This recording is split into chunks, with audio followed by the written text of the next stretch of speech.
Hello friends, welcome to Vamja education. આ વિડીયોમાં આપણે શીખવાના છીએ ધોરણ 8 વિષય ગણિતનું ચેપ્ટર 3 છે ચતુષ્કોણની સમજ, જેમની થિયરી પ્રોપર રીતના આ વિડીયોની અંદર જોશું। જો તમે થિયરી વ્યવસ્થિત રીતના ભણશો તો આખું ચેપ્ટર સમજવું ખૂબ સહેલું થઈ જશે। એટલે તમામ વિદ્યાર્થીઓએ થિયરી છેલ્લે સુધી અને એકદમ વ્યવસ્થિત જોવાની છે। તો ચાલો શરૂઆત કરીએ આપણે ચતુષ્કોણની સમજ। સૌથી પહેલાં ચેપ્ટરનું નામ જુઓ, ચતુષ્કોણ એટલે કે એવી બંધ આકૃતિ। બંધ એટલે શું એ હમણાં તમને કહું, બરાબર। એવી બંધ આકૃતિ કે જેને ચાર બાજુ અને ચાર ખૂણા હોય, જેમને ચતુષ્કોણ કહેવાય।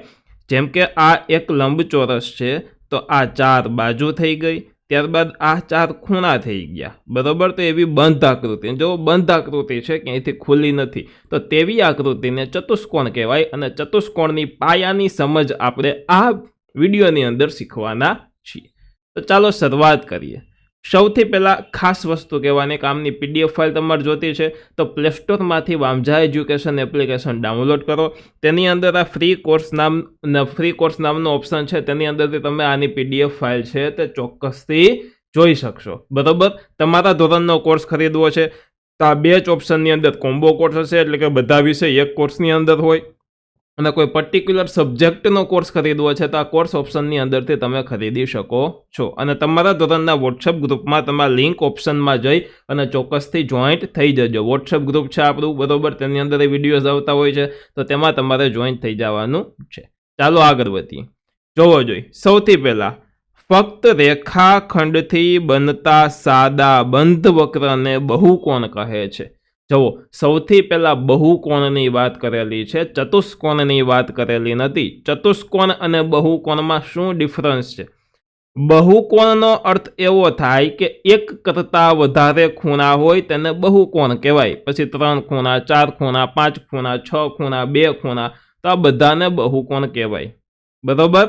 તો અને રેખાખંડ કોને કહેવાય? તો કે જુઓ, આ છે એને રેખાખંડ કહેવાય। પછી આ ટાઈપનું બંને બાજુ એરોવાળું કરવું આને રેખા કહેવાય, અને એક સાઈડ એરો હોય તો આને કિરણ કહેવાય। આપણે એવું ભણી ગયા છીએ। તો રેખાખંડોથી બનતા સાદા બંધ વક્રને બહુકોણ કહે છે। જો આ એક રેખાખંડ, આ બીજો, આ ત્રીજો, આ ચોથો, તો આવી આકૃતિ બની ગઈ, આ સાદો બંધ વક્ર બની ગયો, બરાબર। તો એને બહુકોણ કહેવાય છે, બરાબર। અને કોઈ પણ બંધ આકૃતિ બનાવી હોય ને, એમાં મિનિમમ 3 બાજુ ને 3 ખૂણા તો જોઈએ જ। 2 બાજુ ને 2 ખૂણામાં કોઈ દિવસ બંધ આકૃતિ બને નહીં, બરાબર। 3 બાજુ ને 3 ખૂણામાં આ ટાઈપનો ત્રિકોણ બની ગયો, બરાબર। તો જુઓ, આ વક્ર જે બહુકોણ છે, જુઓ આ એક વક્ર છે, આ બીજું છે, આ ત્રીજું છે, પરંતુ આ બાજુ જોશો ને તે બહુકોણ નથી, કારણ કે જો અહીંયાથી આ ખુલ્લું છે, પછી અહીંયાથી આ અંદર એક અલગ અલગ આમ 3 ભાગ બનાવે છે, અને આ સાઈડથી ખુલ્લું છે, આ ક્યાંયથી બંધ જ નથી। જુઓ, અહીંયાથી આ ભાગ ખુલ્લો રહી ગયો છે। જો આ ભાગ આમની જગ્યાએ આવી રીતના જોઈન્ટ થઈ ગયો હોત તો તે બહુકોણ થઈ જાય।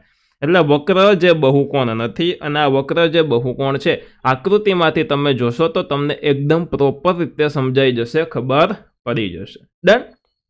ચાલો નેક્સ્ટ। હવે જોઈએ આપણે બહિર્મુખ બહુકોણ અને અંતર્મુખ બહુકોણ। બહિર્મુખ એટલે કે જેનું મોઢું બહાર હોય તે, અંતર્મુખ એટલે કે જેનું મોઢું અંદરની બાજુ હોય તે। હવે આમાં પહેલા અંતર્મુખ જોશો ને એટલે તમને બહિર્મુખ ઓટોમેટિક સમજાઈ જશે। આમાં જુઓ, આ ભાગ અંદરની બાજુ વળેલો છે, આની અંદર આ ભાગ અંદરની બાજુ વળેલો છે, આમાંય આ ભાગ અંદરની બાજુ છે, અને આમાંય આ ભાગ અંદરની બાજુ છે। જ્યારે આ કોઈ આકૃતિમાં તમને કોઈ અંદરની બાજુનો ભાગ દેખાય છે? તો કે નથી।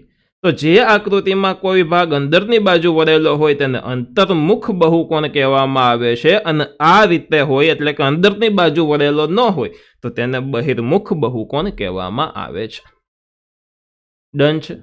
બહુ સહેલું છે, બહુ સરળ છે, એકદમ સહેલું છે। ચાલો નેક્સ્ટ, એના પછીનું તમે જોવો જોઈએ શું છે, તો કે નિયમિત બહુકોણ અને અનિયમિત બહુકોણ। નિયમિત કોને કહેવાય, અનિયમિત કોને કહેવાય? તો જુઓ, આમાં કોઈ સરખી બાજુ હોય ને એને આવી રીતના લીટા કરીને દર્શાવવામાં આવે।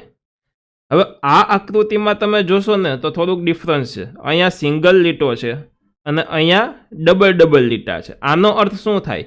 તો કે આ બાજુ અને આ બાજુ બે સરખી, એટલે કે આ બાજુ ને આ બાજુ બે સરખી, અને આ બાજુ ને આ બાજુ બે સરખી છે, કારણ કે સમાન નિશાનીવાળી બાજુ કેવી હોય? સરખી હોય. પરંતુ જો હું અહીંયા સિંગલ લીટો કરું ને આવી રીતના, તો એનો મિનિંગ એવો થાય કે આ બાજુ છે એવડી જ આ ઉપરની બાજુ હોય, આ બાજુ હોય ને આ બાજુ હોય, કારણ કે બધી જ બાજુ સિંગલ લીટા થાય. પરંતુ આ ઉપરની બાજુ અને આ ઊભી બાજુ બે અલગ માપની છે, એટલે આ બાજુ ને આ બાજુ સરખી છે એટલે બેમાં સિંગલ લીટા કર્યા, અને આ બાજુ અને આ બાજુ સરખી છે એટલે એ બેમાં ડબલ લીટા કર્યા, એટલે કે આ બાજુ અને આ બાજુઓ અલગ પડતી થોડીક રહી. આકૃતિમાં જુઓ, આ બે બાજુ સરખી છે, આમાં જોવું જોઈએ આ ચાર બાજુ સરખી છે, આ ચારેય બાજુ સરખી છે, જ્યારે આ બે બાજુ સરખી છે. બરોબર? એવી જ રીતના ખૂણામાં હોય. તમે જુઓ આ આકૃતિમાં જોશો તો આ ખૂણો, આ ખૂણો, આ ખૂણો અને આ ખૂણો, એ ચાર ખૂણા કેવા છે? સરખા છે. જ્યારે આ બે ખૂણા કેવા છે? એ બે સરખા છે. આના જેવડા આ ખૂણા નથી, પરંતુ આ ખૂણો જેવડો છે તેવડો જ આ બાજુનો ખૂણો છે, એટલે કે આ બાજુ સિંગલ આવું કર્યું અને આ બાજુ ડબલ લીટા કરેલા છે. એટલે આ રીતના તમારે સમજવાનું છે. હવે નિયમિત બહુકોણ કોને કહેવાય? તો કે જે બંધ વક્રની અંદર બધી જ બાજુ અને બધા જ ખૂણા સરખા હોય તેને નિયમિત વક્ર બહુકોણ કહેવામાં આવે છે. આની અંદર જુઓ આ બાજુ ને આ બાજુ સરખી છે, જુઓ સિંગલ લીટો છે. એવી જ રીતના આમાં આ બધી બાજુ સરખી છે, આની અંદર એ બધી બાજુ સરખી છે, અને આની અંદર એ બધી બાજુ સરખી છે. એવી જ રીતના ખૂણામાં આ ખૂણો ને આ ખૂણો સરખો, આ ખૂણો ને આ ખૂણો સરખો, આની અંદર એ બધા ખૂણા સરખા, આની અંદર એ બધા ખૂણા સરખા. હવે આમાં તમે ખૂણાને દર્શાવવાની બે બે રીત જોશો. આની અંદર તમે જોશો તો આ રીતનું કંઈક આકૃતિ કરીને દર્શાવેલું છે. આમાં આપણે એવી જ આકૃતિ કરી છે, બરોબર? આવી જ રીતની આકૃતિ કરેલી છે. જ્યારે આમાં એમાં આવું ગોળ કરેલું છે, અમુકમાં આવું કરીએ, અમુકમાં ગોળ કરીએ. એનો અર્થ શું થાય? તો કે જ્યારે તમે આવી ટાઈપની આકૃતિ જોવો તો આને કહેવાય 90 અંશનો ખૂણો. બરોબર? અને 90 સિવાય કોઈ પણ ખૂણો હોય તો એને આવી રીતના ગોળ કરીને દર્શાવવાનું હોય. પરંતુ જ્યાં તમે આવી રીતના ખૂણાવાળો ભાગ જોવો તો એને 90 અંશનો ખૂણો છે તેવું કહેવામાં આવે છે. તો આમાં બધા ખૂણા 90 અંશના છે, અહીંયા 90 અંશનો ખૂણો છે, આ 90 અંશનો અને આ 90 અંશનો ખૂણો છે. બાકીના ગોળ હોય એમાં કોઈ પણ સાઇઝના ખૂણા હોઈ શકે 90 સિવાયના. બરોબર? એટલે આ રીતના આપણે દર્શાવવાના હોય છે, યાદ રાખજો. ડન છે. નેક્સ્ટ ચાલો આગળ વધીએ. હવે જોશું કે એક બહુકોણના બહિષ્કોણના માપનો સરવાળો. જો બહિષ્કોણ કોને કહેવાય? કોઈ આકૃતિ છે ને એની આ બાજુ ખૂણા હોય ને અંદરની બાજુ આકૃતિની અંદર, તો એને અંદરની બાજુના ખૂણા કહે. જ્યારે બહારની બાજુના ખૂણા હોય તો જેમ કે આ ખૂણો છે, અહીંયા ખૂણો તમને દેખાય, અહીંયા છે, આ બધા બહારની બાજુના ખૂણા છે. તો જે ખૂણા બહારની બાજુના હોય તેને બહિષ્કોણ કહેવામાં આવે છે, એટલે કે બહારની બાજુના ખૂણા એવું કહેવામાં આવે છે. હવે જુઓ કોઈ પણ આકૃતિમાં આવી રીતના બહારની બાજુના જે ખૂણા છે તે ખૂણાના માપનો સરવાળો હંમેશા 360 થાય. આ આપણે યાદ રાખવું જોશે. હવે માની લ્યો આ ખૂણો છે એને 1 નંબર આપ્યું છે, તો એને લખાય કેમ? તો કે આવી રીતના લખાય. એમ એટલે કે માપ, આ ખૂણાની નિશાની, માપ ખૂણો 1 વધતા. હવે આ ખૂણો છે એનું લખવું હોય તો એ 2 નંબરનો ખૂણો છે, તો માપ ખૂણો 2 વધતા આ 3 નંબરનો ખૂણો છે, તો માપ ખૂણો 3. આ રીતના લખાય, માપ ખૂણો 3. બરોબર? તો રીતના માપ ખૂણો 1 વત્તા માપ ખૂણો 2 વત્તા માપ ખૂણો 3 વત્તા માપ ખૂણો 4 વત્તા માપ ખૂણો 5 બરાબર 360 અંશ. બરાબર? 360 ડિગ્રી, 360 અંશ. અહીંયા એક નિયમ છે કે બહારની બાજુના તમામ ખૂણા બહિષ્કોણના માપનો સરવાળો શું થાય? બહિષ્કોણ એટલે બહારની બાજુના જ ખૂણા થયા, તેમનો સરવાળો 360 થાય. ચાલો હું હજી એક આકૃતિ દોરું, એનાથી તમને એકદમ પ્રોપર સમજાઈ જાય. તો અહીંયા મેં આ એક આકૃતિ દોરેલી છે. ચાલો, ઓકે. હવે આ આકૃતિની અંદર આપણે બહિષ્કોણ છે એનો સરવાળો કયો જોઈએ? એમાં બહિષ્કોણ પહેલા તો કેટલા? તો કે જુઓ આ એક બહિષ્કોણ, આ બીજો બહિષ્કોણ અને આ ત્રીજો બહિષ્કોણ. આને હું નામ આપી દઉં P, આને હું નામ આપી દઉં Q, આને હું નામ આપી દઉં R. તો લખાય કેમ? માપ ખૂણો P વધતા માપ ખૂણો Q વધતા માપ ખૂણો R બરાબર 360 અંશ. લખાય? તો કે હા. તો આ રીતે લખવામાં આવે છે. ડન છે એટલી વસ્તુ. ઓકે, આ પીડીએફ ફાઇલ તમને આપવાની છે એટલે એકદમ પ્રોપર નોટ રાખું છું, બરાબર. વધારાની બધી જ વસ્તુ ચેકી અને એકદમ આ નોટ ફ્રીમાં પ્રોવાઈડ કરવામાં આવે છે, તો ચોક્કસથી આમનો લાભ લેજો અને તમારી પોતાની નોટ બનાવવાની છે તમારે સાથે સાથે. બીજી વસ્તુ, જે વિદ્યાર્થીઓને 8માનું ગણિત અઘરું લાગે છે, બરોબર, શીખવામાં તકલીફ થાય છે, તો અત્યારથી તમારે સમજી જવું જોશે, કારણ કે 8મું ધોરણ છે એ 10માનો પાયો છે. 8મું આવડવું ખૂબ જરૂરી છે. જો ન આવડતું હોય તો ચોક્કસથી તમે વામજા એજ્યુકેશનનો કોર્સ પરચેસ કરી અને તેમાંથી સારું શીખી શકો છો. એમાં 100% તમને તમામ વસ્તુ સમજાઈ જશે, તેની હું ગેરંટી આપું છું, બરાબર. તો ચોક્કસથી તમારે કોર્સ પરચેસ કરી લેવાનો અને બહુ ઓછી કિંમતે કોર્સ છે. આપણા કોર્સની ભાવ કંઈ હાઈ નથી, 5000 6000 એવો કોઈ હાઈ ભાવ નથી, બરાબર. પર્ટિક્યુલર તમે એક સબ્જેક્ટનો કોર્સ ખરીદો તો 1000 રૂપિયાની અંદરનો કોર્સ હોય, અને 2 સબ્જેક્ટ ગણિત અને વિજ્ઞાન ખરીદો તો 1500 રૂપિયામાં આવી જતો હોય, બોલો. અને આખા વર્ષ માટે કોઈ આ મહિનાનો ભાવ નથી, એક પિઝા જેટલો ભાવ છે એક વિષયનો, બરાબર. તો આ રીતના તમે ચોક્કસથી કોર્સ ખરીદી શકો છો. ડન. ચાલો હવે જોઈએ ચતુષ્કોણ. હવે આપણા ચેપ્ટરનું નામ જ છે ચતુષ્કોણ, તો ચતુષ્કોણ વિશે હવે અભ્યાસ કરી લઈએ. ચાલો, તો ચતુષ્કોણ એટલે શું? તો કે એવા રેખાખંડથી બનતા સાદા બંધ વક્ર કે જેને 4 બાજુ અને 4 ખૂણા આવેલા હોય. મેં તમને ચેપ્ટરની શરૂઆતમાં જ કીધું હતું કે જેમને 4 બાજુ અને 4 ખૂણા આવેલા હોય તેમને ચતુષ્કોણ કહેવાય, પરંતુ બંધ વક્ર હોવો જોઈએ. હવે જુઓ, આ ચતુષ્કોણના અલગ અલગ પ્રકાર પડે છે. આ પ્રકારને ખાસ તમે ધ્યાનથી સમજજો, બરાબર. તમામ પ્રકારને વ્યવસ્થિત રીતના સમજવાના રહેશે. તો એમાંથી પહેલો પ્રકાર છે સમલંબ ચતુષ્કોણ.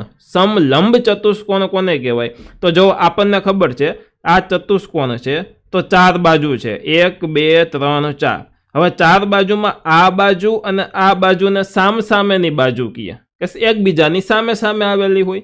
એવી જ રીતના આ બાજુ અને આ બાજુને એકબીજાની સામસામેની બાજુ કહીએ કે સામસામે આવેલી હોય.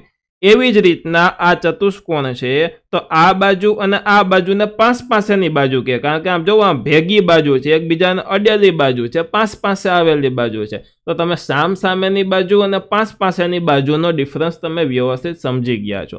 હવે સમલંબ ચતુષ્કોણમાં એવું કે જુઓ, કોઈ પણ ચતુષ્કોણ હોય ને એની અંદર સામસામેની બાજુની 2 જોડ હોય. જોડ એટલે આ એક સામસામેની બાજુની જોડ થઈ, બરોબર, અને આ બીજી સામસામેની બાજુની જોડ થઈ, એટલે 2 જોડ, એક જોડની અંદર 2 બાજુ આવી જાય સામસામેની, એવી રીતના 2 જોડ આવેલી હોય.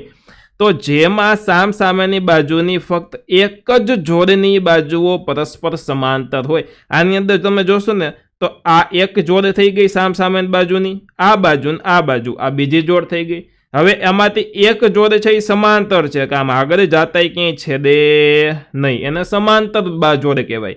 અને આ જોડ છે એ સમાંતર નથી, જો અહીંયા છેદી ગઈ. તો નિયમ શું છે કે 2 જોડ એમાંથી એક જ જોડ સમાંતર હોય ને બીજી ફરજિયાત સમાંતર હોવી જોઈએ નહીં. બીજી સમાંતર હોય તો સમલંબ કહેવાય નહીં. એક જોડ સમાંતર હોય અને બીજી સમાંતર ન હોય તેવા ચતુષ્કોણને સમલંબ ચતુષ્કોણ કહેવામાં આવે છે. આમાં જુઓ, આ 2 સમાંતર છે, જ્યારે આ 2 સમાંતર નથી. સમાંતર છે ત્યાં આવા એરો કરીને મેં દર્શાવેલું છે. આ આકૃતિમાં આ 2 સમાંતર છે, આ 2 તમે જોવો અહીંયા છેદી જાય, એમ સમાંતર છે નહીં. એવી જ રીતના આ 2 સમાંતર છે અને જ્યારે આ અને આ છે તે સમાંતર નથી, આગળ જતા છેદી જાય છે. તો આ સમલંબ ચતુષ્કોણ છે. હવે આ બાજુ મેં એવી આકૃતિ રાખી છે કે જે સમલંબ ચતુષ્કોણ નથી. આની અંદર તમે જોશો તો આ બાજુ અને એની સામેની બાજુ થઈ આ. હવે ઘણાય એમ કહેશે કે આ બાજુની સામેની બાજુ આ થાય, પરંતુ નહીં. એ 2 બાજુ આ બિંદુ ઉપર ભેગી છે એટલે એ બેને પાસેની બાજુ કહેવાય. સામસામેની એટલે જુઓ, આ સામસામેની ના સામસામેની બાજુ ક્યાંય કોઈ બિંદુ ઉપર છેદેલી હોય નહીં, બરોબર. અત્યારે તો આ અને આ 2 સામસામેની બાજુ છે, આને તમે આગળ લંબાવો તો એ છેદી જાય છે. જ્યારે આ બાજુ ને આ બાજુ સામસામેની છે એ પણ આગળ લંબાવો તો છેદી જાય છે. તો આમાંથી 2 જોડમાંથી કોઈ જોડ સમાંતર નથી. હવે એવી જ રીતના આમાં જોવો જોઈએ તો કે આ ને આ સામસામેની બાજુ કહેવાય, તો જવો છેદી ગઈ. આ ને આ સામસામેની બાજુ કહેવાય, ઈ છેદી ગઈ, બરોબર. એટલે કે આમાંય કોઈ જોડ છે તે સમાંતર નથી. હવે આમાં તમે જોશો, તમે કહેશો કે આમાં તો એક જોડ સમાંતર છે, અને બીજી સમાંતર નથી, તો શું કામ આ સમલંબ ચતુષ્કોણ નથી? તો પહેલી વાત એ કે આ ચતુષ્કોણ જ નથી, સમલંબ કે કોઈ પણ જાતનો. શું કામ? તો કે ચતુષ્કોણમાં 4 બાજુ અને 4 ખૂણા હોય. આમાં બાજુ ગણો જોઈએ, 1 2 3 4 અને 5. તો આમાં બાજુની સંખ્યા 5 છે. એવી જ રીતના ખૂણાય 5 થશે, 1 2 3 4 ને 5.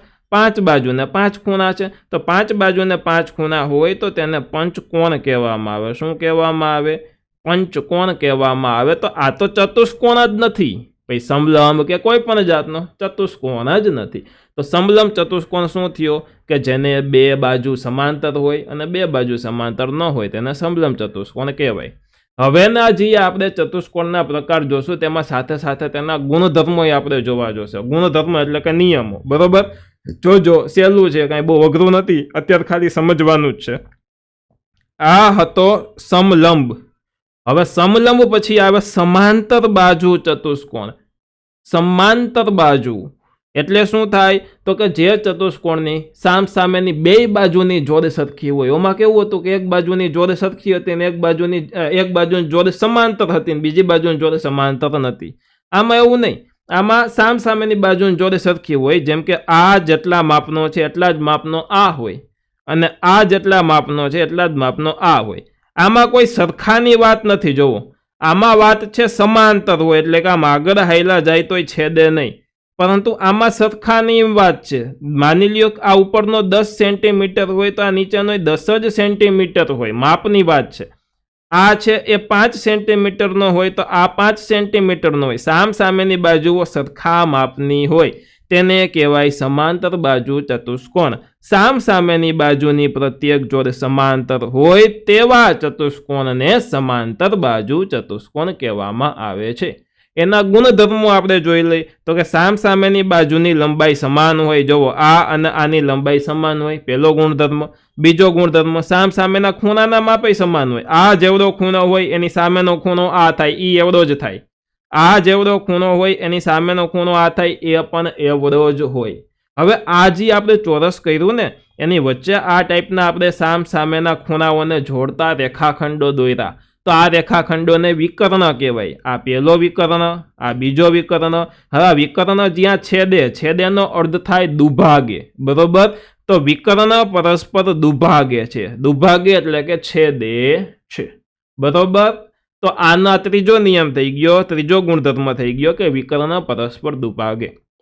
માની લ્યો કે આ બાજુ છે એ બાજુને આવી રીતના કહેવાય. જો AD અને આ રેખાખંડ છે એટલે રેખાખંડ.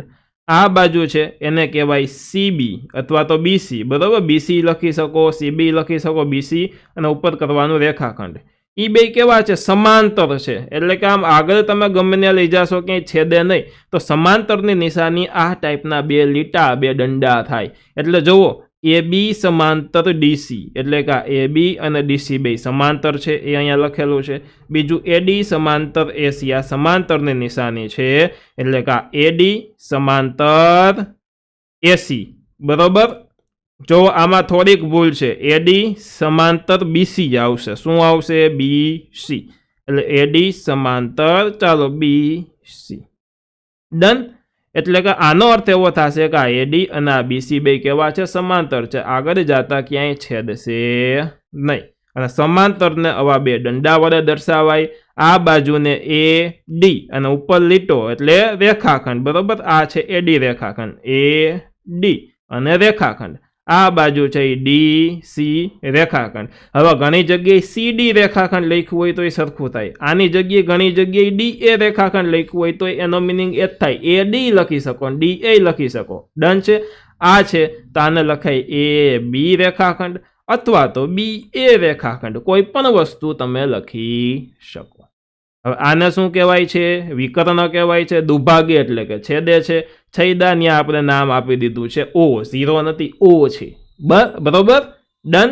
આગળ વધીએ. ચાલો, સમાંતર બાજુ પછી આવે સમબાજુ. ઓલું સમાંતર હતું, આ સમબાજુ. આમાં કેવું હતું કે સામસામેની બાજુઓ સરખી હતી. આ 2 બાજુ સરખી, એનાથી અલગ, પણ આ 2 એની અંદર સરખી. બરોબર? આ 2 સરખી અને આ 2 સરખી. આ 10ની હોય તો આ 10ની હોય, આ 8ની હોય તો આ 8ની હોય. તો એની જગ્યાએ સમબાજુમાં શું હોય? ચારે ચાર બાજુ સરખી, એટલે કે સામસામેની બે જોડે સરખી. જેમ કે આ 10 હોય તો આય 10 જ હોય, આય 10 જ હોય ને આય 10 જ હોય. ચારે ચાર સરખું હોવું જોઈએ, બરોબર. તો સમાન લંબાઈની બાજુ ધરાવતો સમાંતર બાજુ ચતુષ્કોણ, આ એક જાતનો સમાંતર બાજુ ચતુષ્કોણ છે. પરંતુ આ બાજુ ને આ બાજુ ને આ બાજુ ને આ બાજુ એ બધી જ સમાન લંબાઈની હોવી જોઈએ, બરોબર. તો આના ગુણધર્મોમાં એક તો સમાંતર બાજુ ચતુષ્કોણના બધા જ ગુણધર્મો, આ બધા જ ગુણધર્મો લાગુ પડે.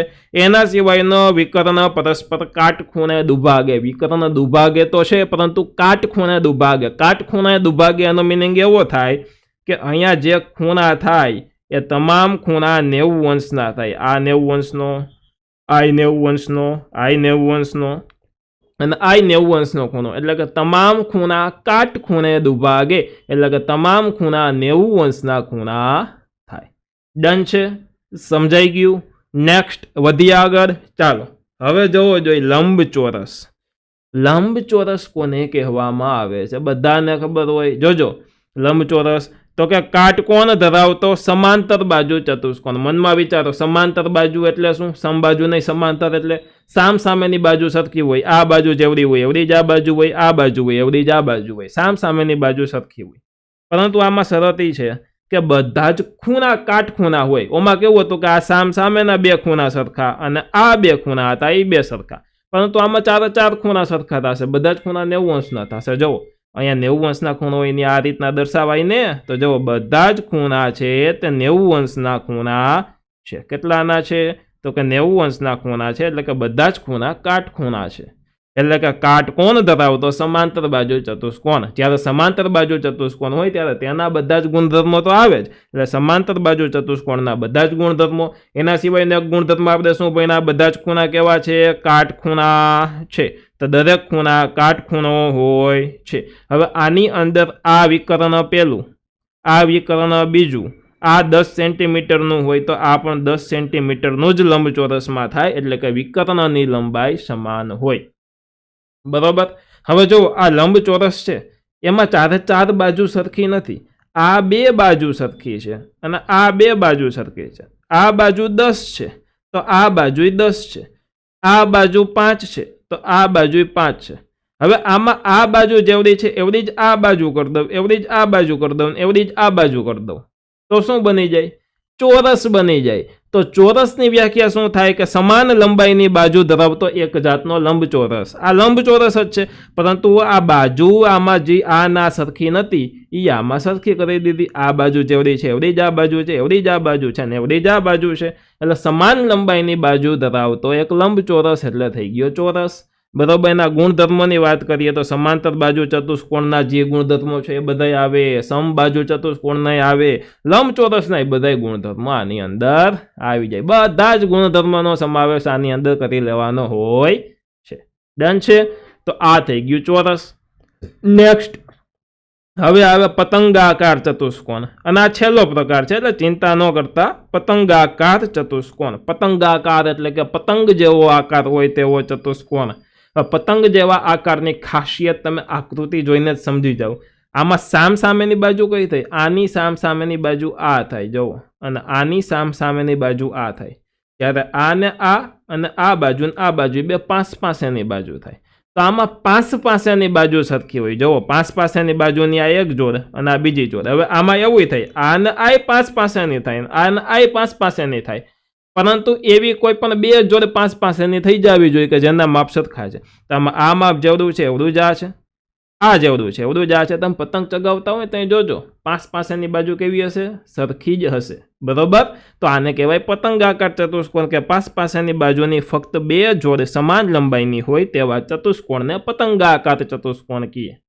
હવે આનો વિકર્ણ કેવી રીતના થાય? જો, એક વિકર્ણ આ થાય, બીજો વિકર્ણ આ થાય, થયો. તો આમાં શું થાય કે વિકર્ણ પરસ્પર કાટખૂણે હોય. જુઓ, અહીંયા 90 અંશનો ખૂણો થાય, આ બધા 90 અંશના ખૂણા થશે વિકર્ણમાં, એટલે કે કાટખૂણે હોય. વિકર્ણ પરસ્પર કેવા હોય? તો કે કાટખૂણે હોય છે. બીજું, કોઈ એક વિકર્ણ બીજા વિકર્ણને દુભાગે. આ પહેલો વિકર્ણ આ બીજો વિકર્ણ છેદે એટલે કે દુભાગે છે. ડન છે? એના પછી આપેલ આકૃતિમાં માપ ખૂણો બી બરાબર માપ ખૂણો ડી થશે, એટલે કે સામેના ખૂણા સમાન થશે. આ ખૂણો જેવડો છે એવડો જ આ થશે. તો આને લખ્યું કેમ? જો ખૂણો છે તો આમ લખ્યું, માપ ખૂણાની નિશાની, ખૂણો બી સરખો છે એટલે બરાબર માપ ખૂણો ડી. આ બી છે તે આ ડી જેવડો છે, માપ ખૂણો બી બરાબર માપ ખૂણો ડી. એવી જ રીતના આ ખૂણો જેવડો છે એવડો આ ખૂણો નથી. હવે આમાં એક વસ્તુ જોજો, ખૂણાની પણ સામેના ખૂણાની બે જોડ હોય. આ પહેલી જોડ થઈ, આ અને આ બીજી જોડ થઈ. તો આ બે જોડમાંથી એક જોડમાં ખૂણા સરખા હોય અને બીજી જોડમાં ખૂણા સરખા હોય નહીં. આમાં આ ખૂણો જેવડો છે એવડો જ આ છે, તો આમ લખ્યું કે માપ ખૂણો બી બરાબર માપ ખૂણો ડી. પરંતુ આ અને આ બે ખૂણા સરખા નથી, તો આવી રીતના લખાશે માપ ખૂણો એ ઇઝ નોટ ઇક્વલ ટુ, એટલે કે ઇક્વલ ટુ ની ઉપર લીટો, બરાબરની ઉપર લીટો, એટલે કે ઇઝ નોટ ઇક્વલ ટુ એટલે કે સરખો નથી, માપ ખૂણો સી. આ એ અને સી બે સરખા નથી. એટલે જુઓ, માપ ખૂણો એ ઇઝ નોટ ઇક્વલ ટુ માપ ખૂણો સી એવું લખેલું છે. આ થયો પતંગાકાર ચતુષ્કોણ. હવે ઘણા લોકોને આકૃતિમાં સમબાજુ ચતુષ્કોણ અને પતંગાકાર ચતુષ્કોણ આવે ને તો બે સરખા જ લાગે. જો આવો ચતુષ્કોણ જોઈને પતંગાકાર લખીને આવે ઘણા, પરંતુ પતંગાકાર અને સમબાજુમાં ડિફરન્સ છે. એ ડિફરન્સ આ આકૃતિ એટલે જ મેં રાખી છે, આના દ્વારા હું સમજાવું છું. જો પતંગાકાર ચતુષ્કોણમાં શું હોય, પાસેની બે બાજુ સરખી હોય, જેમ કે આ બાજુ ને આ બાજુ સરખી અને આ બાજુ ને આ બાજુ સરખી. ખૂણામાં કેવું હોય કે આ ખૂણાની એક જોડ છે, આ જોડ ને આ જોડ એ બે સરખી છે, ત્યારે આ ખૂણો અને આ ખૂણો એ બે અલગ છે. જુઓ, આ નાનકડો ખૂણો થશે, આ બહુ મોટો ખૂણો થશે, એટલે અલગ અલગ છે. ખૂણાની એક જોડે સરખી ને એક જોડે સરખી નથી. એટલે આ ચતુષ્કોણ છે પતંગાકાર ચતુષ્કોણ છે. ખાલી બાજુ જોઈને ખ્યાલ આવી જાય. આમાં જુઓ, સમબાજુમાં કેવું થશે કે ચાર બાજુ સરખી હોય તેને સમબાજુ કહેવાય. આ બાજુ જેવડી છે એવડી જ આ બાજુ છે, એવડી જ આ બાજુ છે ને એવડી જ આ બાજુ છે, તો આને શું કહેવાય? સમબાજુ ચતુષ્કોણ છે. આ પતંગાકાર ચતુષ્કોણ નથી, કારણ કે ચાર બાજુ કેવી છે? સરખી છે. તો આટલી વસ્તુની તમારે ખાસ ધ્યાન રાખવાનું છે. અહીંયા આપણે આ ચેપ્ટરની ત્રીજા ચેપ્ટરની થિયરી પૂરી થાય છે. ખાસ એક વસ્તુ કહીશ કે બેચ ઓપ્શનમાં જઈ અને કોર્સિસ ઓપ્શનમાં જોઈ અને તમારા ધોરણને અનુરૂપ જે કોઈ કોર્સ હોય તે ચોક્કસથી ખરીદજો. એમાંથી ગણિત વિષયનો તો ખાસ લેજો જ, કારણ કે એનાથી ખૂબ તમારો ગણિતનો પાયો પાકો થશે. આજનો આ જે વિડીયો તમે જોયો તેમની PDF ફાઇલ તમને ફ્રી કોર્સના ઓપ્શનમાં મળી જશે. સાથે સાથે બીજા વિડીયો પણ લાઇનસર યુટ્યુબના આની અંદર મળી જશે, એકદમ ફ્રી છે. ત્યારબાદ તમારે 8મા ધોરણના વોટ્સએપ ગ્રુપમાં જોડાવવું હોય, અને હું તો કહું જોડાવવું જ જોઈએ, તો આ લિંક ઓપ્શનમાં જઈ અને ત્યાં 8મા ધોરણનું ગ્રુપ છે તેની ઉપર ક્લિક કરશો એટલે તમારો ગ્રુપ ખુલી જશે અને તેમાં તમારે જોઈન થઈ જવાનું છે, બરાબર. પરંતુ એક નિયમ છે આમાં, માત્ર ને માત્ર 8મા ધોરણના જ ગ્રુપમાં જોઈન થવાનું છે, બીજા કોઈ ધોરણના ગ્રુપમાં જોઈન થવાનું નથી. બે બેનભાઈ હોય, એક 8મામાં હોય, એક 6મામાં હોય, તો તમે અલગ અલગ ધોરણના ગ્રુપમાં જોઈન થઈ શકો, પરંતુ બધા જ ધોરણના ગ્રુપમાં એકસાથે જોઈન થવાનું નથી. ડન છે. તો આ હતો આજનો લેક્ચર, આજનો વિડીયો. આશા રાખું છું કે આખી સરસ મજાની આ મેં થિયરી તમારા માટે બનાવેલી છે, મહેનત કરીને, કલરફુલ છે, સારા અક્ષરે વ્યવસ્થિત રીતના લખેલી છે, બરાબર. એવું જ લાગે કે આપણે આપણી નોટમાંથી ભણતા હોય એવી થિયરી સરસ મેં બનાવી છે. તો ચોક્કસથી વિડીયોને તમારે લાઇક કરી અને ચેનલને સબસ્ક્રાઈબ કરી અને સરસ મજાની કોમેન્ટ કરીને મારી મહેનતને વધારવાની છે, બરાબર. મળીએ છીએ આપણે નેક્સ્ટ વિડીયોમાં. ત્યાં સુધી આવજો, બાય બાય, ધન્યવાદ. સાથે સાથે વિડીયોને લાઇક, શેર અને સબસ્ક્રાઈબ કરી દેજો. ધન્યવાદ.